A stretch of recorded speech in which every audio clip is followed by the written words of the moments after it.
ପିଲାମାନେ ଆପଣମାନଙ୍କୁ ସ୍ୱାଗତ ଜଣାଉଛି ଆପଣଙ୍କର ପ୍ରିୟ ୟୁଟ୍ୟୁବ୍ ଚ୍ୟାନେଲ୍ ଓଡ଼ିଆ ଏଜୁକେସନ୍ ସେଣ୍ଟରକୁ। ଆଶା କରୁଛି ପିଲାମାନେ ଆମର ପ୍ରତ୍ୟେକଟି ଭିଡ଼ିଓ ଆପଣଙ୍କୁ ନିଶ୍ଚିନ୍ତ ଭାବେ ସାହାଯ୍ୟ କରୁଥିବ କିଛି ଶିଖିବା ପାଇଁ। ହୃଦୟର ସହିତ ଲାଇକ୍ଟିଏ ତ ନିଶ୍ଚିନ୍ତ ଭାବେ କରିଦେବେ। ତତ୍ ସହିତ ଯଦି ଆମ ଚ୍ୟାନେଲକୁ ପ୍ରଥମ କରି ଆସିଛନ୍ତି ତାହେଲେ ସବସ୍କ୍ରାଇବ୍ଟିଏ କରିଦେବେ ଏବଂ ପାଖରେ ଥିବା ବେଲ୍ ଆଇକନ୍କୁ ମଧ୍ୟ ପ୍ରେସ୍ କରିଦେବେ। ଯଦି ଆପଣଙ୍କର କୌଣସି ଡାଉଟ୍ ରହୁଛି ତାହା ମଧ୍ୟ କମେଣ୍ଟସ୍ ବକ୍ସରେ ଜଣାଇ ପାରିବେ।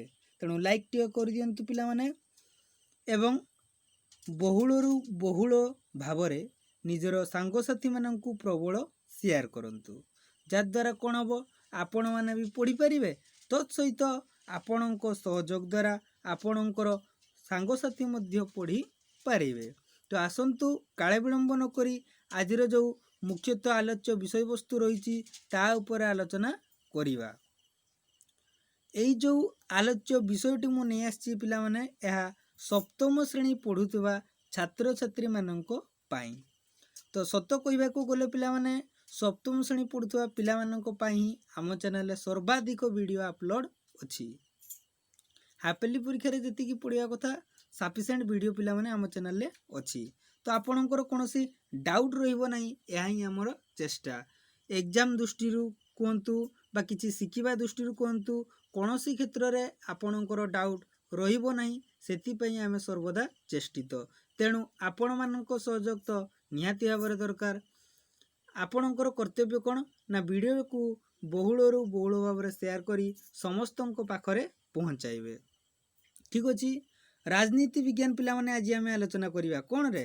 ରାଜନୀତି ବିଜ୍ଞାନ। ତୁମେ ତ ଶୁଣିଥିବ, ରାଜନୀତି ଶବ୍ଦଟା ଶୁଣିଥିବ ପିଲାମାନେ। ଯେଉଁ ସମ୍ବିଧାନ ରହିଛି, ଠିକ୍ ଅଛି। ରାଜନୀତି ବିଜ୍ଞାନର ପ୍ରଥମ ଅଧ୍ୟାୟ ତୁମର କ'ଣ ରହିଛି? କନଷ୍ଟିଚ୍ୟୁସନ୍, ବା ଆମେ ଓଡ଼ିଆରେ ଯଦି କହିବା ସମ୍ବିଧାନ। ସବୁଠୁ ମୂଳ ଜିନିଷରେ, ଠିକ୍ ଅଛି। ରାଜନୀତି ବିଜ୍ଞାନ ସବୁଠାରୁ ମୂଳ ଜିନିଷ ହେଉଛି କ'ଣ? ସମ୍ବିଧାନ। ତ ସେଇ ସମ୍ବିଧାନ ସମ୍ପର୍କରେ ଆମେ ଆଲୋଚନା କରିସାରିଛେ ଅଲରେଡ଼ି। ଆମ ଚ୍ୟାନେଲରେ ମଧ୍ୟ ଭିଡ଼ିଓ ଅପଲୋଡ଼ ଅଛି। ଆଚ୍ଛା, ତ ଆଜି ଆମେ ସମ୍ବିଧାନ ବିଷୟରେ କ'ଣ ଜାଣିବା? ତାର ଯେଉଁ ପ୍ରଶ୍ନାବଳୀ ଗୁଡ଼ିକ ଦେଇଛି, ସେଇ ପ୍ରଶ୍ନାବଳୀ ଗୁଡ଼ିକ ଆପଣଙ୍କର ଅନୁରୋଧ ଥିଲା ଯେ ସାର୍ ପ୍ରଶ୍ନାବଳୀ ମଧ୍ୟ ଆଲୋଚନା କରନ୍ତୁ। ତ ଆସନ୍ତୁ ଆପଣଙ୍କ କଥା ରଖି ଆମେ ପ୍ରଶ୍ନାବଳୀ ଗୁଡ଼ିକ ମଧ୍ୟ ଆଲୋଚନା କରିବା। ଠିକ୍ ଅଛି। ଆଚ୍ଛା ପିଲାମାନେ, ମୋତେ କହିଲ ସମ୍ବିଧାନ କ'ଣ? ପ୍ରଶ୍ନ ତ କରିବା, ବ୍ୟସ୍ତ ହେବାର ନାହିଁ। ତ ଆମେ ଯେଉଁ ପାଠ ଗୁଡ଼ିକ ଆମେ ପଢ଼ି ସାରିଛେ ବା ବୁଝି ସାରିଛେ ତାକୁ ତ ଆମେ କିଛି ମନେ ପକାଇବା, ହଁ ନା ନାହିଁ? ତ ସମ୍ବିଧାନ ହେଉଛି ପିଲାମାନେ ଗୋଟିଏ ରାଷ୍ଟ୍ରର ମୌଳିକ ଆଇନ। ଠିକ୍ ଅଛି। ତ ରାଷ୍ଟ୍ର ଫେର କ'ଣ? ରାଷ୍ଟ୍ରକୁ ଆମେ ଦେଶ ମଧ୍ୟ କହିଥାଉ। ଠିକ୍ ଅଛି ପିଲାମାନେ। ତ ଗୋଟେ ଦେଶର ମୌଳିକ ଆଇନ। ମୌଳିକ ଆଇନ କହିଲେ ପିଲାମାନେ କ'ଣ ବୁଝିବା ତାହା ମଧ୍ୟ ଦେଖିବା କଥା, ଠିକ୍ ନା ନାହିଁ? ମୌଳିକ ଆଇନ। ତ ମୌଳିକ ଆଇନ କହିଲେ ଆମେ କ'ଣ ବୁଝିବା? ଯେମିତି ତୁମର ମୌଳିକ ଆବଶ୍ୟକତା ରହିଛି, ଖାଦ୍ୟ ରହିଛି। ଖାଦ୍ୟ ବା ଖାଦ୍ୟ ନହେଲେ ଆମେ ବଞ୍ଚିପାରିବା କି ପିଲାମାନେ? ପାନୀୟ କୋ ଜଳ କୋ ପାଣି ଯଦି ଆମେ ପିଇବାନି କେତେ ଦିନ ବଞ୍ଚିପାରିବା ପିଲାମାନେ? ବାୟୁ ନେବାନି, ପ୍ରଶ୍ୱାସ ନେବାନି, ତ ଆମେ କେମିତି ବଞ୍ଚିପାରିବା? ସେମିତି ପିଲାମାନେ, ଯେମିତି ବଞ୍ଚିବା ପାଇଁ ଆମକୁ ଖାଦ୍ୟ ଦରକାର, ବସ୍ତ୍ର ଦରକାର, ବାସଗୃହ ଦରକାର, ସେଥିପାଇଁ ସମାଜରେ ସୁସମ୍ପର୍କ ପ୍ରତିଷ୍ଠା କରିବା ପାଇଁ ହେଲେ, ପରସ୍ପର ଭିତରେ ସମ୍ପର୍କ ରକ୍ଷା କରିବାକୁ ହେଲେ, ଅନୀତିରୁ ରକ୍ଷା ପାଇବା ପାଇଁ ହେଲେ ଗୋଟେ ମୌଳିକ ଆଇନ ଦରକାର, ହଁ ନା ନାହିଁ? ଯିଏ ଚାହିଁବେ ମନ ଇଚ୍ଛା ସବୁ କିଛି କରିପାରିବେ। ଆମେ ପୁରା ସ୍ୱାଧୀନ ହେଇଗଲେ 1947 ମସିହା ଅଗଷ୍ଟ ମାସ 15 ତାରିଖରେ ଆମେ ସ୍ୱାଧୀନ ହେଲେ। ତ ଆମେ କ'ଣ ସବୁ କିଛି ମନ ଇଚ୍ଛା କରିପାରୁଛେ କି ପିଲାମାନେ? ତ କିଛି ନୀତି ନିୟମ ଅଛି ନା ନାହିଁ? ନୀତି ନିୟମ ମାନିକି ଆମେ କାମ କରୁଛେ। ସେଇ ନୀତି ନିୟମକୁ ଆଇନ କୁହାଯାଏ। ପାଠ ଭାଷାରେ ଆଇନ, ଆମର ଭାଷାରେ ନୀତି ନିୟମ। କହୁନା ନାହିଁ, ହେ ଏମିତି ଏଇ ନୀତି ନିୟମ ଭଲ ନାହିଁ, ଏଇ ନୀତିରେ ଏଇ ଠାକୁରଙ୍କୁ ପୂଜା କରାଯାଏ, କହୁନା ନାହିଁ ପିଲାମାନେ? ତ ପାଠ କ୍ଷେତ୍ରରେ ବି ମଧ୍ୟ ସେଇ କଥା। ତୁମର ଦୈନନ୍ଦିନ ଜୀବନରେ ତୁମେ ଯେଉଁ ସବୁ ଘଟଣାକୁ ଦେଖୁଛ ନା, ତାକୁ ଯଦି ତୁମେ କେବଳ ପାଠ ସହିତ ଲିଙ୍କ କରିଦେବ ପିଲାମାନେ, କ'ଣ କରିବ? କେବଳ ଲିଙ୍କ କରିଦେବ, ତାହେଲେ ତୁମର ପରୀକ୍ଷାରେ ଲେଖିବା ପାଇଁ ଅସୁବିଧା ହେବ ନାହିଁ, କାହାକୁ ବୁଝେଇବା ପାଇଁ ମଧ୍ୟ ଅସୁବିଧା ହେବ ନାହିଁ। ଠିକ୍ ଅଛି। ତ ସମ୍ବିଧାନ କହିଲେ ଆମେ ବୁଝୁଛେ ଗୋଟିଏ ରାଷ୍ଟ୍ରର ମୌଳିକ ଆଇନ। କେଉଁ ଆଇନ ପିଲାମାନେ? ମୌଳିକ ଆଇନ। जो आईन रो काम कौन ना देशर जनसाधारण कहले कौन बुझिया पिला माने लोक माननकु कौन करे श्रृंखलित करे एवं सरकार को सुनियंत्रित करे जनसाधारण माननकु सुरक्षा मध्य जगाए श्रृंखलित मध्य करे एवं सरकार को सुनियंत्रित करे सरकार काम कौन सरकार केमिति गठन हेबे तांकर कार्यक्षमता किपरि रहिबो किपरि शासन करिवे ताहा मध्य एई मौलिक आईन जोटा कि आमे संविधान बोली गोटे नाम देइछु पिला माने ठीक अछि सेतिरे तुमरो सबु रहिछि सरकार कौन कौन काम करिवे एवं एई संविधान रो नियम अनुसार तुमरो विभिन्न प्रकार सरकार सार्वभौमिक क्षमतार सुनियंत्रण एवं बंटन करा जाइतै तुम जानिछ केंद्र रे केंद्र सरकार राज्य रे राज्य सरकार रहिचंती तो कौ सरकार काम केडा केंद्र सरकार अर्थात नवीन पटनायक के काम करिवे कौन काम एवं नरेंद्र मोदी कौ काम करिवे ए सब तुम संविधान रे लेखा होईची तो पिला माने बुझी पारछ ना नहीं वीडियोटी किपरि लागुची सतरे जदि तुम माने बुझी पारथबो निहाती कमेंट्स माध्यम रे जणाइबो ठीक अछि पिला माने अच्छा परवर्ती जीवा कोन ना संविधान कहले आमे साधारणतः चारोटी कथा पर गुरुत्व देबा गोटे हला सरकारंको संगठन और क्षमता सरकार को केमिति गठन करा जिवो तांकर क्षमता कौन रही से कौन कौन करि परिबे ए सब रही तुमरो संविधान रे प्रथम पॉइंट पिला माने बुझी पारलो तो द्वितीय पॉइंट को जीवा द्वितीय पॉइंट कौन हेतिबो पिला माने कहले देखी द्वितीय पॉइंट होची देशर सुपरिचालना ठीक अछि देश को सुपरिचालना करिया पई किछि नीति नियम लागू होइथाय तो विभिन्न प्रकार नीति नियम सरकार द्वारा शुणुच यही सब नीति नियम कौटू आछि से मूल संविधान रु आछि ठीक अछि कौथरु आछि पिला माने संविधान रु ही आसुची थर्ड कथा कौन पिला माने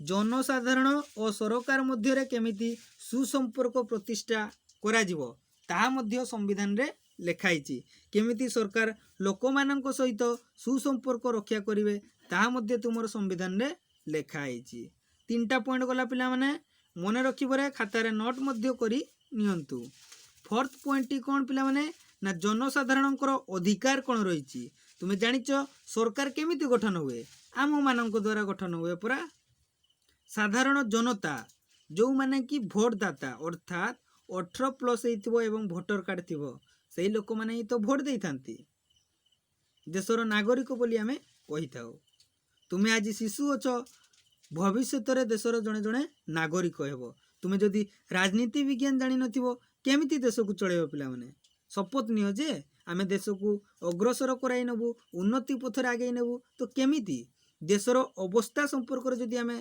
जानिबा नाही तले आमे देश को केमिति आगे नबा बुझी पारछ ना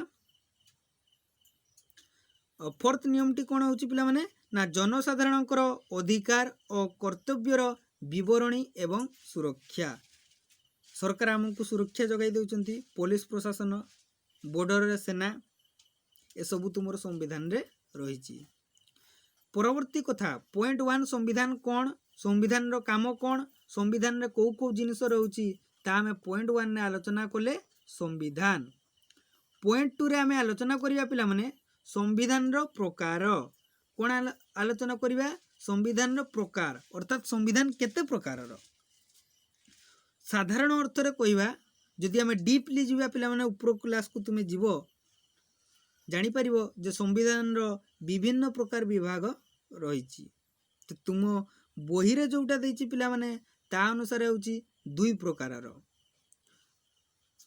डायग्राम कर दबा पिला माने देखो संविधान तीर चिन्ह दे दियो संविधान को दुई भाग रे भाग कराइछि गोटे हला कोन पिला माने विकसित संविधान एडी लिखि दियो गोटे हला विकसित संविधान अन्यटी होची कोन संविधान प्रणयन सभा द्वारा प्रणीत संविधान ताले जानि परलो संविधान केते प्रकार गोटे हला तुमरो विकसित संविधान आ गोटे होची संविधान प्रणयन सभा द्वारा प्रणीत संविधान तो प्रथमे जानिबा विकसित संविधान कोन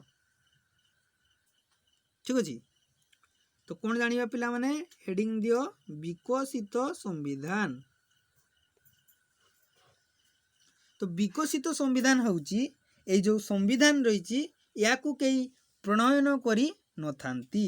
विकसित संविधान को कई प्रणयन करी नथांती। यह आपे आपे घटना चक्र रे ऐतिहासिक विवर्तन विकसित राजनैतिक आवश्यकता द्वारा विकास लाभ करिथाए। विकसित संविधान सामाजिक आचरण चलणी प्रथा परंपरा उपरे पर्यवेसित। जदि आमे कहिबा विकसित संविधानटा कई प्रणयन करी नथांती ताहा जनसाधारण मानक सरकारक आवश्यकता अनुसार जो समाज रे रीतिनीति परंपरा रही चालीचलणी रही ता अनुसार तुमर विकसित संविधान होता है। तो आशा करुच्ची विकसित संविधान संपर्क में आपणकर किछिटा धारणा आसी जाइथिबो। तो वर्तमान संविधान प्रणयन सभा द्वारा प्रणीत संविधान।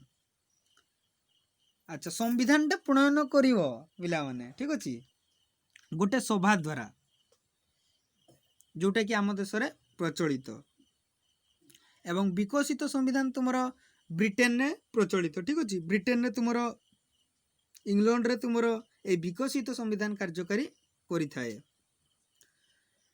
देखो पिला माने लोक प्रतिनिधि मानक द्वारा संविधान प्रणयन सभा आह्वान करा जाई उक्त सभ्य किंबा अन्य कोनोसी क्षमता प्राप्त संस्था द्वारा संविधान लिखित दलील आकार रे हेले याकू संविधान प्रणयन सभा द्वारा प्रणीत संविधान बा लिखित संविधान बोली कुआ जाइथाए। तो आमे जो सरकार गठन करूछु पिला माने लोक प्रतिनिधि चयन करूची जनसाधारण माने चयन करूछंती लोक प्रतिनिधि माननकू सेही लोक प्रतिनिधि माने मीटिंग बसेबे सभा करिवे से सभारे जो सब नीति नियम हेबो ताहार गोटे लिखित रूप लेखाकार लिखिले ना धरा जो ये नीति नियम हम जनसाधारण मानक ये सुरक्षा जोगाई दि जीवो तो से गुड़िक टीपी दिगला लिखि दिगला लिपिबद्ध गोटे दलील आकार रहा तो ताकू कहगला कौन संविधान प्रणयन सभा द्वारा प्रणीत संविधान। विकसित संविधान गोटे भाग प्रणीत संविधान गोटे भाग। तो पिला माने तुमर पार्थक्य पड़ी पारे जे विकसित संविधान कौन एवं प्रणीत संविधान दुईटा भितर पार्थक्य पड़ी पारे। तो विकसित संविधान को कई प्रणयन करी न थांती एक रे आउ प्रणयन संविधान द्वारा कौन हुए संविधान को प्रणयन करा जाय थाए अर्थात तैयारी करा जाय थाए। 2 नंबर पॉइंट विकसित संविधान पाई कोनोसी सभा होई न थाए ए जो निर्वाचित प्रतिनिधि मानक द्वारा कोनोसी सभार आयोजन होई न थाए किंतु तुमर प्रणयन जो संविधान रही से तुमर लोक प्रतिनिधि मानक द्वारा सभार आयोजित हुए सभारे लोक मानकर मतामत निया जाए ता अनुसार तुमर संविधान गठन होता है। जेहेतु प्रणीत संविधानटा लेखा आकार रोची पिला माने लिखित आकार रोची हो ना नहीं तो ताकू तुमर लिखित संविधान मध्य कुहा जाए मन रखिबो प्रणीत संविधान को लिखित संविधान मध्य कुहा जाए। तो वर्तमान जानिबा कौ कौ देशर संविधान लिखित संविधान युक्तराष्ट्र अमेरिका को पिला माने एग्जांपल दबा ठीक अच्छे प्रत्येकर जदि एग्जांपल जानिबो तुमर किछि असुविधा रहिबो नहीं। तो आम युक्तराष्ट्र अमेरिका कथा चिंता करिबा आउ फ्रांस एवं भारत तो ए मानकर जो संविधान टी रही बा आमर जो संविधान टी रही या तुमर लिखित आकार रे रही। तो पिला माने बुझी पाला ना। तो जो संविधान टी लिखित आकार रे कोन पई रही फास्ट क्वेश्चन तुम मन रे आसुथो विकसित संविधान टा लेखा हलानी लिखित आकार रे नहीं अलिखित आकार रे रही जोटा लेखा है लिखित जोटा लेखा हुई नहीं अलिखित होना नहीं पिला माने हाँ तो आ ताले जे तो विकसित संविधान टा तुमर अलिखित अवस्था अच्छी किंतु प्रणीत संविधान बा जो संविधान प्रणयन करा जायछि ता कोन पई लिखित आकार रे रही गोटे इंपोर्टेंट कथा मन भितर घुरुथबो पिला माने। तो देख प्रणीत संविधान माने प्रणयन कराई जो जनप्रतिनिधि मानकर मत को ग्रहण कराई तो विभिन्न लोकंकर विभिन्न मत आसी ଯାହାକୁ ଆଖି ଆଗରେ ରଖି ତୁମର ସମ୍ବିଧାନକୁ ପ୍ରଣୟନ କରାହେଇଛି। ତ ସମ୍ବିଧାନ ପ୍ରଣୟନ ହେବା ପାଇଁ 2 ବର୍ଷ 11 ମାସ 18 ଦିନ ଲାଗିଥିଲା ପିଲାମାନେ, ତୁମେ ତ ଜାଣିଛ। ତ ଏତେ ଦିନ ଲାଗିଥିଲା ସମ୍ବିଧାନକୁ ପ୍ରଣୟନ କରିବା ପାଇଁ, ଯେଉଁ ପ୍ରଣୀତ ସମ୍ବିଧାନ ରହିଛି। ତ ନିଶ୍ଚିନ୍ତ ଭାବେ ସେଥିରେ ବହୁତ କିଛି ଜିନିଷ ରହିଛି।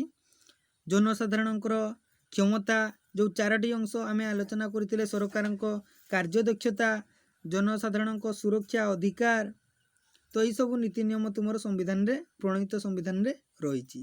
ତ ଏହା ଗୋଟେ ବିରାଟ ଆକାର ପିଲାମାନେ। ତ ସବୁକିଛି ତୁମର ମନେ ରହିବ କି ନାହିଁ? ସରକାରଙ୍କ ମନେ ରହିବ। ତ ସେଥିପାଇଁ ଏହାକୁ ଭୁଲ ନ ହେବା ପାଇଁ ଦଲିଲ ଆକାରରେ ଲେଖା ରଖାହେଇଛି, ଯାହାକୁ ଲିଖିତ ସମ୍ବିଧାନ କୁହାଯାଏ। ତ ବିଭିନ୍ନ ଦେଶର ସମ୍ବିଧାନକୁ ଭଲ ଭଲ ଜିନିଷ ବାଛିକି ଆମ ଦେଶର ସମ୍ବିଧାନ ଲେଖା ହେଇଛି। ଠିକ ଅଛି। ତାପରେ ଅଲିଖିତ ସମ୍ବିଧାନ ତ ତୁମେ ଜାଣିଛ ପିଲାମାନେ। ସମ୍ବିଧାନକୁ ପରିବର୍ତ୍ତନ କରିବା ସଂଶୋଧନ ଦୃଷ୍ଟିରୁ ତ ଗୋଟେ ନୀତି ନିୟମ ଲାଗୁ ହେଇଗଲା, ତ ତାହା ତ ସବୁଦିନ ରହିବ ନାହିଁ। ସମାଜ ଅନୁସାରେ, ସାମାଜିକ ପରିସ୍ଥିତି ଅନୁସାରେ, ପରିବେଶ ଅନୁସାରେ ତ ତୁମର ନୀତି ନିୟମ ପରିବର୍ତ୍ତନ ମଧ୍ୟ ହେବା ନିହାତି ଆବଶ୍ୟକ। ହଁ ନା ନାହିଁ ପିଲାମାନେ କହିଲ?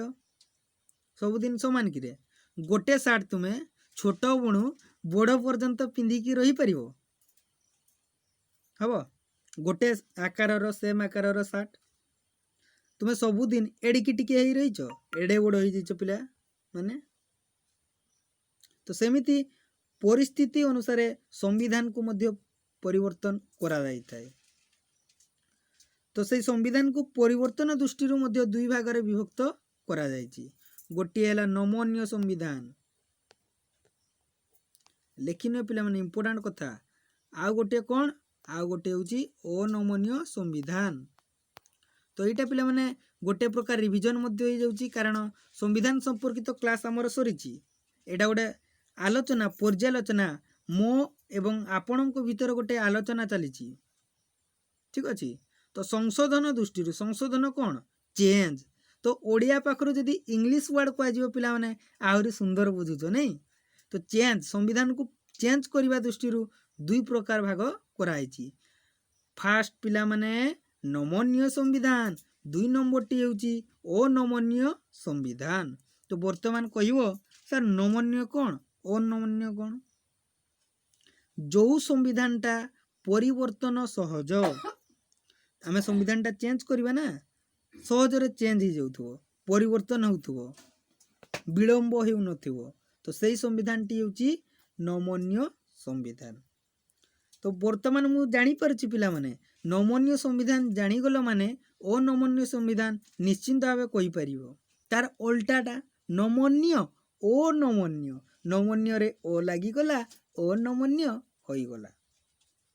ତ ନମନୀୟ ସମ୍ବିଧାନରେ ଯେଉଁ ସମ୍ବିଧାନକୁ ସହଜ ଉପାୟରେ ପରିବର୍ତ୍ତନ କରାଯାଇପାରେ ତାହାକୁ ତୁମର ନମନୀୟ ସମ୍ବିଧାନ କୁହାଯାଏ। ଯେମିତି ତୁମର ବ୍ରିଟିଶ ସମ୍ବିଧାନ, ବ୍ରିଟେନର ବ୍ରିଟିଶ ସମ୍ବିଧାନ ଗୋଟେ ହେଉଛି ନମନୀୟ ସମ୍ବିଧାନ। ତ ସହଜରେ ଆମେ ଯଦି ଚାହିଁବା ପରିବର୍ତ୍ତନ କରିପାରିବା। ତାହେଲେ ଅନମନୀୟ ସମ୍ବିଧାନ କ'ଣ ପିଲାମାନେ କହିଲ? ନା ଯେଉଁ ସମ୍ବିଧାନର ସଂଶୋଧନ ପ୍ରଣାଳୀ କଷ୍ଟସାଧ୍ୟ ବା ଆମେ ସହଜରେ ଯଦି ଚାହିଁବା ପରିବର୍ତ୍ତନ କରିପାରିବା ନାହିଁ। ପ୍ରଣୀତ ସମ୍ବିଧାନ କଥା ତୁମେ ଜାଣିଛ, ସମସ୍ତଙ୍କ ସହମତି ଦ୍ୱାରା ନୀତି ନିୟମ ହୋଇଥାଏ। ତ ଯେତେବେଳେ ଗୋଟେ ନୀତି ନିୟମରେ ପରିବର୍ତ୍ତନ କରାଯିବ ସମସ୍ତଙ୍କ ସହମତି ଆବଶ୍ୟକ ପଡ଼ିଥାଏ। ତ ସେଥିପାଇଁ ଏହା ଏକ କଷ୍ଟସାଧ୍ୟ ପ୍ରଣାଳୀ ଅଟେ, ତାହାକୁ ତୁମର ଅନମନୀୟ ସମ୍ବିଧାନ କୁହାଯାଏ। ଆଉ ଥରେ କହୁଛି ପିଲାମାନେ, ଯେଉଁ ସମ୍ବିଧାନର ସଂଶୋଧନ ପ୍ରଣାଳୀ କଷ୍ଟସାଧ୍ୟ ଏବଂ ସାମ୍ବିଧାନିକ ଆଇନ ଗୁଡ଼ିକ ସମ୍ବିଧାନର ନିର୍ଦ୍ଦିଷ୍ଟ ପଦ୍ଧତି ଅନୁସାରେ ସଂଶୋଧନ କରାଯାଇପାରେ ତାହାକୁ ଅନମନୀୟ ସମ୍ବିଧାନ କୁହାଯାଏ। ତ ସବୁ କିଛି ଆମେ ପରିବର୍ତ୍ତନ କରିପାରିବା ନାହିଁ। ସମ୍ବିଧାନରେ ନୀତି ନିୟମ ରହିଛି, ଏଇ ଧାରା ଅନୁସାରେ ଆମେ ଏଇ କିଛି କାମ କରିପାରିବା, ୟା ଉପରେ ପରିବର୍ତ୍ତନ କରିପାରିବା। ତ ସବୁ ଜିନିଷରେ ଆମେ ପରିବର୍ତ୍ତନ କରିପାରିବା ନାହିଁ। କେଉଁ ସମ୍ବିଧାନରେ? ଅନମନୀୟ ସମ୍ବିଧାନରେ। ତ ତୁମର ଯୁକ୍ତରାଷ୍ଟ୍ର ଆମେରିକାର ଯେଉଁ ସମ୍ବିଧାନ ରହିଛି ତାହା ହେଉଛି ଅନମନୀୟ ସମ୍ବିଧାନ। ଭେରି ଗୁଡ୍ ପିଲାମାନେ। भिडियोटी को मूलरू शेष पर्यंत देखंतु एवं संविधान रो जहाँ भी डाउट अछि ना पूरा क्लियर कर दियंतु। वीडियो तो वर्तमान देखुथिबे डाउट तो निहाती भाव बाहर थबो किछि ना किछि ताकू कमेंट्स माध्यम रे लिखिकी जणांतु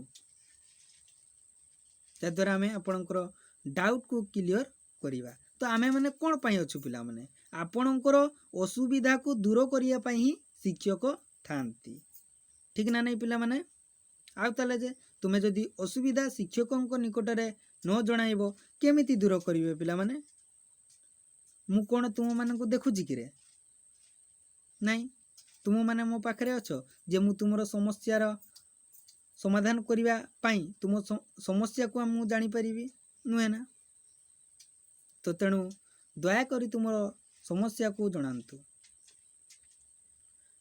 अच्छा अनमन्य संविधान कथा जानिले तो वर्तमान को पिला माने आमे जो आलोचना कले ना तो तुमरो प्रत्येक प्रश्नर उत्तर गुड़िक से रही निहाती भाव कही परिबो को प्रश्न दियाइछि संविधान कहले कौन बुझ प्रश्नटी आउ थरे कहूछि पिला माने संविधान कहले कौन बुझ। तो पिला माने चिंता कल आलोचना कले आमे लिखि परिबो ना नहीं तो कौन लेखिबो तो जानी गल किंतु किपरि लेखिबो तुमे लेखिबो जे संविधान हेउछि गोटिए राष्ट्रर मौलिक आईन एही मौलिक आईन द्वारा सरकार गठन करा जाए एवं सरकारंकर क्षमतार सुनियंत्रण एवं बंटन मध्य करा जाई थाए। संविधान बिना आमे गोटे राष्ट्रर परिकल्पना करि परिबा नाही ठीक अछि। एई भलिया लिखिदेल तो तुमर लेखा भी सुंदर है बुझिल भी सुंदर भेरी नाइस पिला माने। परवर्ती जीवा संविधान रो प्रकार भेद लेख। तो तुमे जानिच संविधान को केते भाग रे विभक्त कराइछि किए कहबो हाथ टेक देखो पिला माने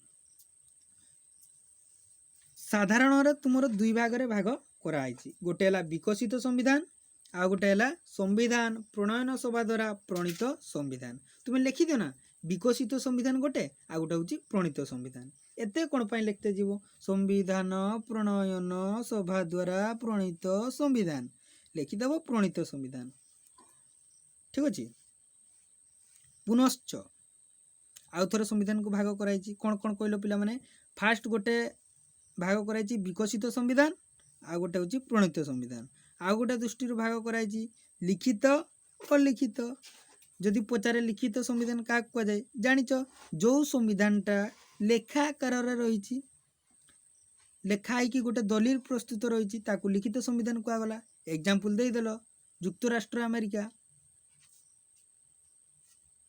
भारत अलिखित कौन जो संविधानटा लेखा ही नहीं ताकू अलिखित संविधान कह जाए। या छोड़ा संशोधन दृष्टि मध्य दुई प्रकार गोटे नमन्य आ गोटे होची अनमन्य। तो तुमको कहनी कौ दृष्टि लेख कही संविधान प्रकार भेद लेख सब गुड़ा लिखिदेव पिला माने संशोधन दृष्टि भी लिखित अलिखित लेखा दृष्टि भी ठीक अच्छे। परवर्ती जानिबा भेरी भेरी इंपोर्टेंट क्वेश्चन पिला माने लिखित संविधान रो आवश्यकता कौन कौन पाई लिखित संविधान दरकार हैला। देखो लिखित संविधान हेउची गोटे देशर सांविधानिक आईन जाकु से देशर सरकार एवं जनसाधारण अर्थात लोक माने मानिबा को बाध्य।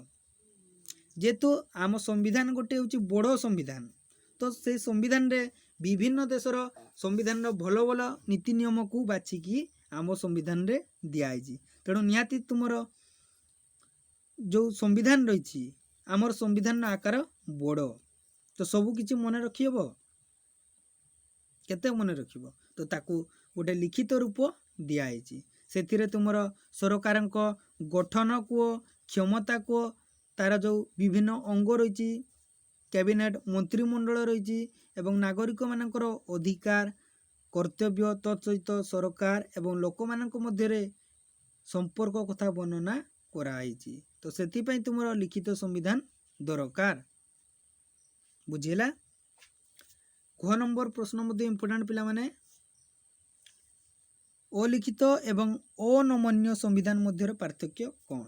तो एटा जदि पिला माने देइथांता नमन्य अनमन्य लिखित अलिखित आराम रे करि परिबो। तो इनडायरेक्टली जदि आमे कहिबा पिला माने अनमन्य संविधान जहा लिखित संविधान ताहा एवं अलिखित संविधान जहा नमन्य संविधान ताहा। अलिखित कहले कोन बुझिबा पार्थक्य कहिछि पिला माने घर टाणी दब ठीक अछि।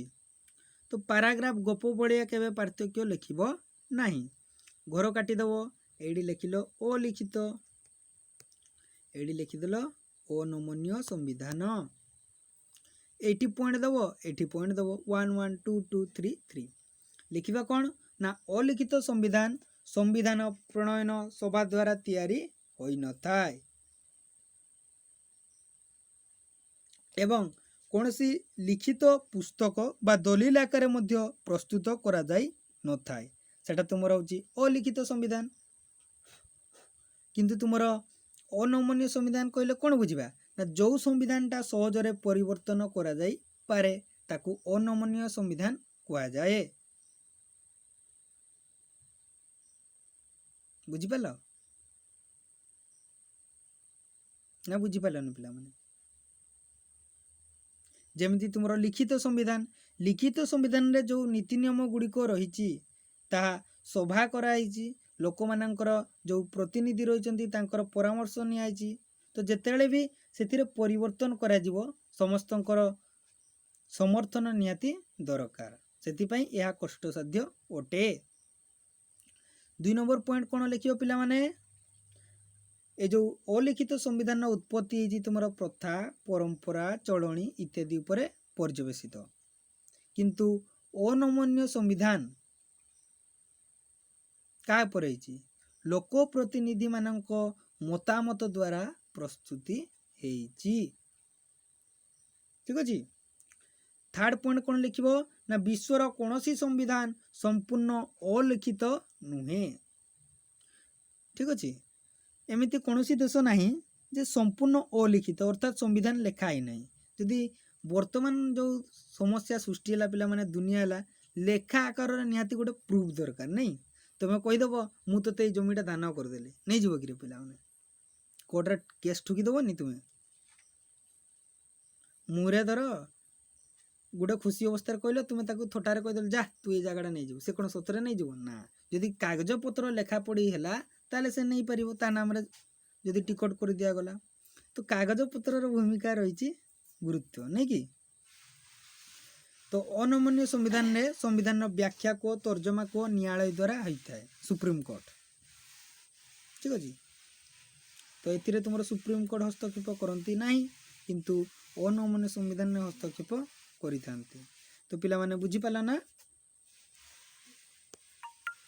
1 नंबर कौन देखिबा जो राष्ट्र रे अनमन्य संविधान आवश्यकता अच्छी एवं कहीं अनमन्य संविधान बृहत अर्थात बड़ राष्ट्र मानक जो संविधान विराट थी नहीं कि देख संघीय राष्ट्र पाई लिखित और अनमन्य संविधान आवश्यकता रही।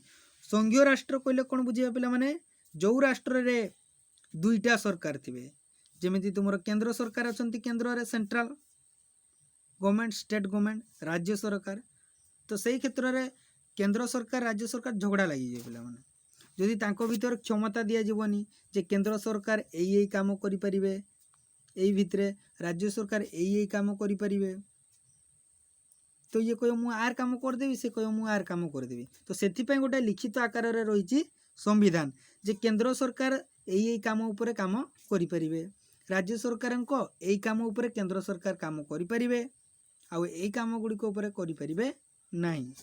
तो ता तुमरो संविधान रे रही। नमनीय संविधान परिवर्तनशील होइतिबारु देशर शासन व्यवस्था रे स्थिरता आसे नाही तो जेतेले जे चाहिबो परिवर्तन करि परिबो पिला माने तो गोटे स्थिरता रहइबो नाही जे मन इच्छा चाहिए परिवर्तन करि परिले तो सेति पई तुमरो अनमनीय संविधान रही। अनमनीय संविधान कौन हुए ପରିବର୍ତ୍ତନ କରିବା କଷ୍ଟସାଧ୍ୟ ହୋଇଥାଏ ଏବଂ ଅନମନୀୟ ସମ୍ବିଧାନ ଶାସକ ଗୋଷ୍ଠୀଙ୍କ ମନୋମୁଖୀ ଶାସନକୁ ପ୍ରଶ୍ରୟ ଦିଏ ନାହିଁ। ଭେରି ଇମ୍ପୋର୍ଟାଣ୍ଟ ପିଲାମାନେ, ସେଥିପାଇଁ ତୁମର କ'ଣ ଅନମନୀୟ ସମ୍ବିଧାନ ଦରକାର। ମନ ଇଚ୍ଛା କେହି ଶାସନ କରିପାରିବେ ନାହିଁ, ତାଙ୍କର ନୀତି ନିୟମ ରହିଛି। ଏତିକି କାମ କରିବେ, ତାଠାରୁ ଅଧିକା କରିପାରିବେ ନାହିଁ ବା ତାଠାରୁ କମ୍ କରିପାରିବେ ନାହିଁ, ବା ଏଇ କାମ ଉପରେ ହସ୍ତକ୍ଷେପ କରିପାରିବେ ନାହିଁ। ତା ତୁମର ରହିଛି କ'ଣ ଅନମନୀୟ ସମ୍ବିଧାନ। ଯଦି ହୋଇଥିବ